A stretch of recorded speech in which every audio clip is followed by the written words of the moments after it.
Hello friends, आज इस video में बताएंगे इंटरव्यू में पूछे जाने वाले क्वेश्चन M1 और CP30 दोनों के बारे में बताएंगे इस वीडियो में। और वेलकम माय यूट्यूब चैनल। आप सभी लोगों को मेरे यूट्यूब चैनल पे स्वागत है।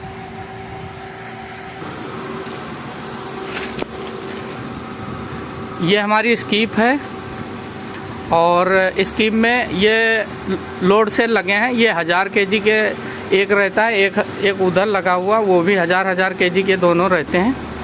और ये स्कीप रोप 10 mm का रहता है और ये 10 mm का दोनों है, 10 mm के।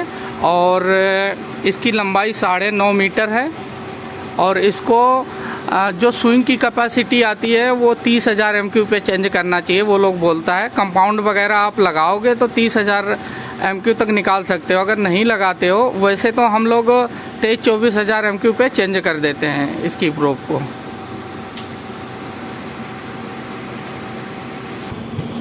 और जो हमारी ये सोवेल रहती हैं, सोवेल और स्टीपर, ये स्विंग की तरफ से 8-9,000 MQ पे चेंज करने के लिए बोलते हैं, लेकिन ये चलती 6-7,000 MQ पे ख़राब हो जाती हैं, चेंज करने लायक हो जाती हैं। और जो हमारी बॉटम प्लेट है ये 40,000 MQ पे लगभग चेंज करना चाहिए जो स्विंग देता है। लेकिन अगर पहले भी ख़राब अगर हो जाती हैं तो देखते रहना चाहिए। 40,000 स्विंग देता है, लेकिन ये जल्दी भी कट जाती हैं। जैसे 30-35,000 हो गया तो चेंज करने लायक अगर हो गई तो चेंज कर देना चाहिए।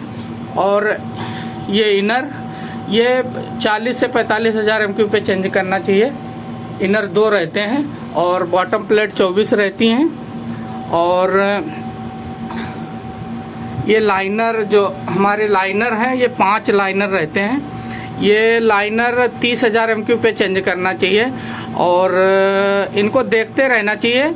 ये 30 से 40,000 MQ पे भी चल जाते हैं। अगर आपका स्टीपर आर्म और जो ब्लेड स्टीपर लगी हुई है, अगर गैपिंग थोड़ी ज़्यादा रहती है, थोड़ी रखना चाहिए, तो लाइनर ज़्यादा दिन तक चल जाते हैं। और जो हमारे सोवेल रहते हैं नीचे, ये भी पूछते हैं इंटरव्यू में कि कितना दूरी पे, बॉटम से कितना दूरी पे लगाना चाहिए, तो 10 mm का गैपिंग रहना चाहिए।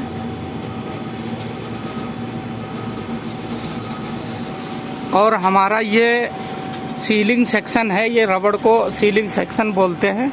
ये रबड़ को, ये मेरी ख़राब हो चुकी, बदलना है, तो जब टाइम मिलेगा मैं बदल दूंगा इसको। सीलिंग सेक्शन बोलते हैं। ये 7 मीटर की आती है।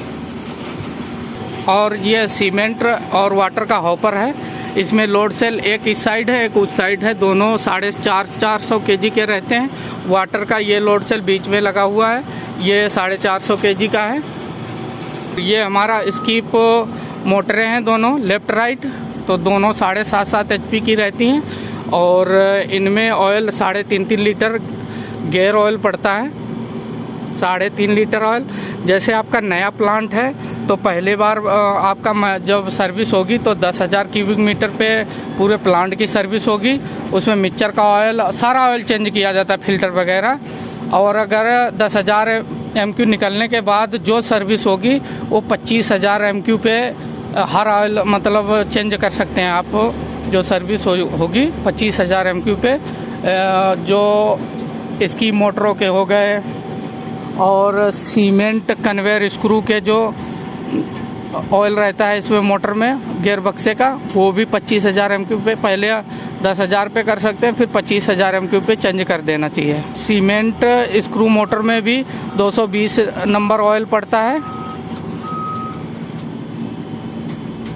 हमारा एडमिक्सचर का लोड सेल लगा हुआ है।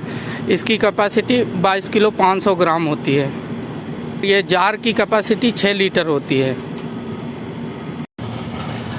ये बटरफ्लाई है वाटर की। और ये एक्चुएटर है, इसको माइक्रो स्विच भी बोलते हैं। ये सीमेंट की बटरफ्लाई है और ये एक्चुएटर इसका भी है। हमारे इसमें प्लांट में 10 सेंसर लगे हुए हैं। अब इंटरव्यू में ये भी पूछ सकते हैं कौन सेंसर, 10 सेंसर कहाँ लगे हैं, ये पूछ लेते हैं। तो 2 ऊपर हैं मोटर के लेफ्ट राइट में, एक टॉप में है और एक ये वेटिंग सेंसर है और एक स्कीप डाउन में रहती है, एक उससे थोड़ा ऊपर है। 2 गेट के 8 सेंसर हैं टोटल और इनमें 24 वोल्टेज रहता है। और ये हमारा मैनुअल गेट वाल है, इसमें कॉइल में 24 वोल्टेज रहता है। जो मैग्नेट रहती है, मैग्नेट 24 वोल्टेज से इसमें कॉइल जो रहती है 24 वोल्टेज डीसी रहता है। मिक्सचर में हमारे मिक्सचर मोटर जो रहती है वो 30 HP की रहती है। इसमें ऑयल 17-18 लीटर 20W40 इसमें पड़ता है। और इसका ऑयल आप प्रोडक्शन के हिसाब से मतलब चेक करके और डाल सकते हैं, जैसा आपका प्रोडक्शन निकल रहा हो उस हिसाब से। इसको पहला सर्विस तो 10,000 MQ पे करते हैं इसकी, और फिर दोबारा करना है तो इसको चेक करके मतलब 10,000 MQ पे भी आप जैसा प्रोडक्शन हो चेक करके ऑयल फिर चेंज कर सकते हैं। और ये हमारी सीमेंट स्क्रू है, तो ये 219 डाया की रहती है। और इंटरव्यू में हंगर वायरिंग के बारे में पूछते हैं कि हंगर वायरिंग कितने mm की रहती है, तो इसका डाया कितना रहता है। जो ये वाला स्क्रू कन्वेयर है 219 डाया की है, और वो जो फ्लायर्स का है वो 272 डाया की है हैंगर वायरिंग उसमें। और जो हमारा ये लिमिट स्विच लगा है ये है उधर, तो ये इसमें लिमिट स्विच के बारे में पूछते हैं कि कितना वोल्टेज इसमें रहता है, तो लिमिट स्विच में 240 वोल्टेज रहता है। लिमिट स्विच क्या काम करता है, तो जैसे स्कीप ऊपर आती है, बाई चांस ये सेंसर काम ना किया जो बगल में लगा है, तो हमारा जो स्कीप है उसको कंट्रोल करेगा। तो पैनल बंद हो जाएगा तो स्कीप जो पूरा प्लांट बंद हो जाएगा, तो स्कीप वहीं रुक जाती है। और एक उधर लास्ट में मिक्सर में लगा रहता है। जैसे आप मिक्सर की सफाई करा रहे हैं तो जब मिक्सर उठा देंगे पूरा, तो लिमिट स्विच जो पैनल है वो ऑफ हो जाएगा, जिससे कोई दुर्घटना ना हो। जैसे सफाई चल रही है तो दुर्घटना ना हो उससे, इसके लिए वो लगाते हैं। इंटरव्यू में पैनल के बारे में भी पूछते हैं, तो PLC में 24 वोल्टेज रहता है और हमारी रिले में भी 24 वोल्टेज रहता है, और जो कॉन्टेक्टर वगैरह रहते हैं उनमें 240 वोल्टेज रहता है, और MCB वगैरह में भी 440 ही रहता है। और कहीं कहीं इंटरव्यू में ये भी पूछते हैं कि प्लांट के लिए अर्थिंग कितना रहना चाहिए, तो प्लांट के लिए पैनल के लिए एक सेपरेट अर्थिंग रहना चाहिए, और एक प्लांट के लिए रहना चाहिए, और एक सेलो वगैरह के, तो 3 अर्थिंग जरूरी है। और एक पैनल के लिए तो सेपरेट अर्थिंग एक चाहिए। ये आया हुआ है, ये DG अर्थिंग दी गई हुई है, और एक न्यूट्रल आया हुआ है DG से। न्यूट्रल इसलिए दिया जाता है कि जैसे बोर्ड की लाइट और प्रिंटर वगैरह, और जो प्रिंटर वगैरह के लिए सिंगल फेस चाहिए होता है उसके लिए न्यूट्रल आता है। और प्लांट में भी अगर कहीं बाई चांस न्यूट्रल की ज़रूरत होती है, इसलिए DG से न्यूट्रल दिया जाता है। और एक अर्थिंग आई हुई है, ये अर्थिंग लगा हुआ है। अब एमोन प्लांट के बारे में इंटरव्यू में पूछे जाने वाले क्वेश्चन, जैसे स्कीप रोप उसमें 12 mm का रहता है, और जो उसकी लंबाई रहती 22 मीटर रहती है, और जो स्कीप गियर बक्से में 24 लीटर ऑयल पड़ता है, और 20W40 गियर ऑयल पड़ता है। और मिक्सर जो मोटर होती है 50 HP की रहती है, और उसमें ऑयल पड़ता है 38 लीटर 20W40। और जो हमारे सीमेंट के लोड सेल रहते हैं, उसमें 3 लोड सेल रहते हैं मून प्लांट में, तो तीनों 450 kg के होते हैं। वाटर के भी 3 लोड सेल रहते हैं 450 kg के, और एग्रीगेट के 1000 kg के 4 रहते हैं। और सेंसर उसमें सेंसर 10 रहते हैं। गेट में जो रेड स्विच होते हैं वो 4 रेड स्विच होते हैं, और जो स्कीप और मिक्सर गेट के मिला के 6 और गेट के 4, उसमें 10 सेंसर उसमें भी होते हैं। और जो हमारा सीमेंट स्क्रू है, इसकी मोटर 20 HP की है, बड़ी मोटर है इसमें। और इसमें 3.5 लीटर ऑयल, गेयर ऑयल ही पड़ता है, 220 नंबर या 220 नहीं, गेयर ऑयल कोई भी डाल सकते हो फिर। और ये हमारी पानी की मोटर है, ये 5 HP की मोटर है, ये पानी टैंक के लिए। और जो ये हमारी कन्वेयर है, ये कन्वेयर 39 मीटर की रहती है, बेल्ट कन्वेयर। इंटरव्यू में जैसे आप CP30 प्लांट के लिए गए तो CP30 का मतलब भी पूछते हैं, तो इसका मतलब रहता है 1 घंटे में 30 MQ निकालना। CP30 रहता है, लेकिन जो प्रोडक्शन निकलता है 25 MQ तक ही निकलता है। और ऐसे एमोन में 60 रहता है, तो उसका कैपेसिटी रहता है 60 MQ, लेकिन निकलता है 85 MQ। और इंटरव्यू में पूछते हैं RMC प्लांट के बारे में। RMC प्लांट क्या मतलब, RMC प्लांट का मतलब क्या रहता है?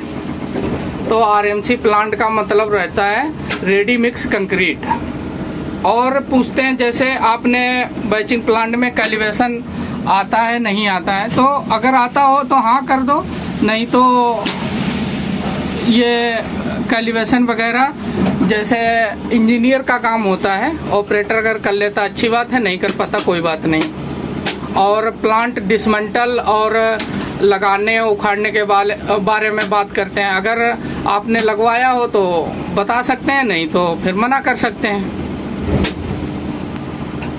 और जैसे बैचिंग प्लांट में CP30 के लिए पूछते हैं DG कितने kV का होना चाहिए, तो DG 125 kV का होना चाहिए CP30 के लिए। और एमोन के लिए 200 kV का तो होना चाहिए, लगभग 200 kV। और अगर जैसे प्लांट और सीमेंट कटिंग करना है तो 160 से ही हो जाएगा, अदर कहीं लाइट नहीं जाना चाहिए। अगर अदर लाइट जाती है तो 200 kV का और सीमेंट कटिंग और आराम से दोनों चीजें हो जाएगा। और ऐसे CP30 के लिए अगर 125 kV का है सीमेंट और प्लांट चल जाएगा, लेकिन अदर कहीं सप्लाई नहीं जाना चाहिए। और ये भी पूछते हैं प्लांट चलाने के लिए कितनी सप्लाई चाहिए, तो प्लांट चलाने के लिए 440 वोल्टेज चाहिए। और प्लांट चलाने के लिए सुबह क्या करना चाहिए, सुबह मॉर्निंग में सबसे पहले आप इसकी प्रोब चेक कर सकते हैं। और पैनल आते हैं चालू करते हैं तो यहाँ देख लीजिए पूरी सप्लाई आ रही है नहीं है। ये मीटर जो लगा रहता है बाहर, ये मीटर में सप्लाई दिखाता है, तो यहाँ से चेक कर सकते हैं कि हमारा पूरा वोल्टेज आ रहा है नहीं आ रहा है। और मिक्सर का काम देख सकते हैं, कंप्रेसर देख सकते हैं ऑयल वगैरह है नहीं है, उसके बाद ही आप प्लांट चला सकते हैं सुबह सुबह मॉर्निंग में। और इसकी प्रोब तो डेली चेक करना चाहिए अपना। और मॉर्निंग में कंप्रेसर वगैरह देख के आप प्लांट चालू कर सकते हैं फिर। और थैंक यू सो मच, फिर मिलते हैं अगली वीडियो में। अगर हमारे चैनल पे आप नए हैं तो कृपया करके चैनल सब्सक्राइब कर लीजिए। थैंक यू, धन्यवाद। फिर मिलते हैं अगली वीडियो में।